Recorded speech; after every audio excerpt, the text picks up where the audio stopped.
Have you ever wondered why some people who earn, say, $50,000 a year can end up retiring richer than people making six figures? Well, the answer has way less to do with math and a whole lot more to do with what's going on in your head. We're about to dive into the fascinating psychology of money, and trust me, understanding it can completely change your financial future. Okay, just take a look at this number. $400 million. It's an amount of money that's kind of hard to even wrap your head around, right? And that number, that was the career earnings of the one and only Mike Tyson. I mean, at his peak, the guy was an absolute force of nature, buying mansions, exotic tigers, even a $2 million bathtub. Seriously. So here's the multi-million-dollar question. How on earth does someone with that much cash end up not just broke, but $23 million in the hole? The answer to that reveals some really powerful truths about how we all relate to money. All right, the first truth is, well, it's a little tough to swallow. We love to believe that our success is 100% in our own hands. But you know what? It's just not that simple. We're told our whole lives, just work hard and success is guaranteed. But that story leaves out two massive, invisible forces that are always at play: luck and risk. Let me tell you a story about two high school friends, Bill Gates and Kent Evans. They were both completely obsessed with computers, shared the exact same dream of building a tech empire. Now, Gates got an incredible lucky break. His school happened to be one of the only schools in the entire country with a computer back in the 60s. But Kent Evans, he was a victim of a tragic risk. He died in a mountaineering accident before he even graduated high school. Same dream, same passion, but wildly different outcomes, all because of forces they just couldn't control. So, what's the big takeaway here? It's this: success is never ever just about how smart or skilled you are, and failure is never just about being dumb. You can't control every roll of the dice, and you can't dodge every single risk. But what you can do is focus on making choices that put you in the best possible position to win, no matter what life throws at you. And that brings us to our next big idea, something most people just never think about. Making money and keeping money, they're two totally different skills. They're like different sports, requiring opposite mindsets.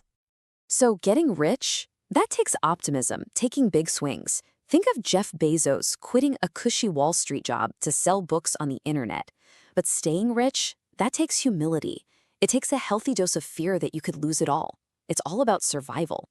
Look at Sam Bankman-Fried. He used aggressive risk-taking to build a $26 billion fortune and then lost every penny with that exact same strategy. Then you've got Warren Buffett. His entire goal has always been to just survive, to stay in the game long enough for his money to compound and do the heavy lifting for him. And that right there, that's exactly why you hear so many stories about lottery winners, pro athletes, and business moguls who go from rags to riches and then right back to rags again. They become masters at the game of getting rich, but they never learn how to play the completely different game of staying rich. Okay, this next point is huge. It's about a fundamental mistake we all make about money. We tend to confuse looking rich with actually being wealthy. Think about the story of Ronald Reed. This guy was a janitor his entire life. He drove an old, beat-up car, and to everyone who knew him, he looked like he was just getting by. But when he passed away at 92, he left behind an $8 million fortune. How? Well, while everyone else was busy flexing, he was just quietly building real wealth.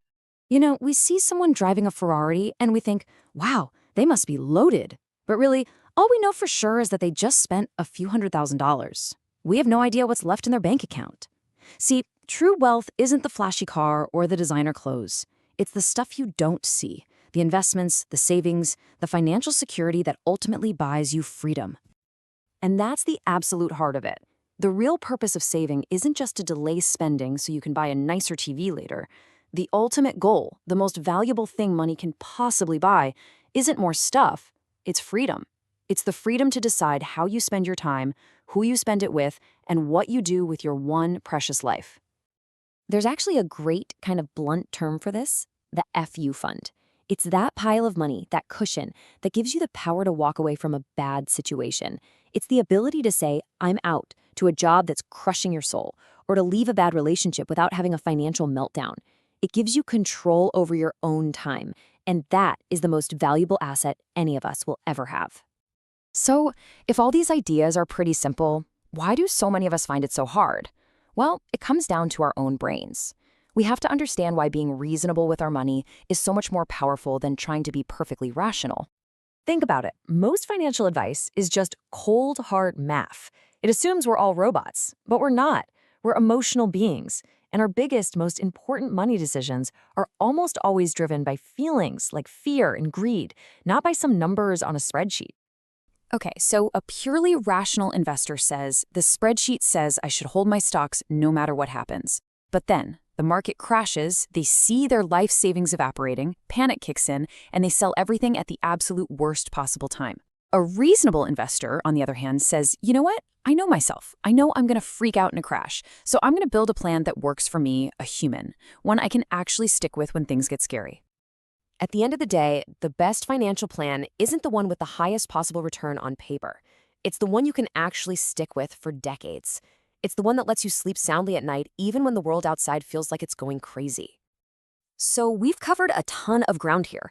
But look, information is totally useless if you don't do anything with it. So let's talk about the one thing you can do starting right now. If you remember just one single thing from all of this, please let it be this. True wealth isn't about having more and more stuff. It's about needing less.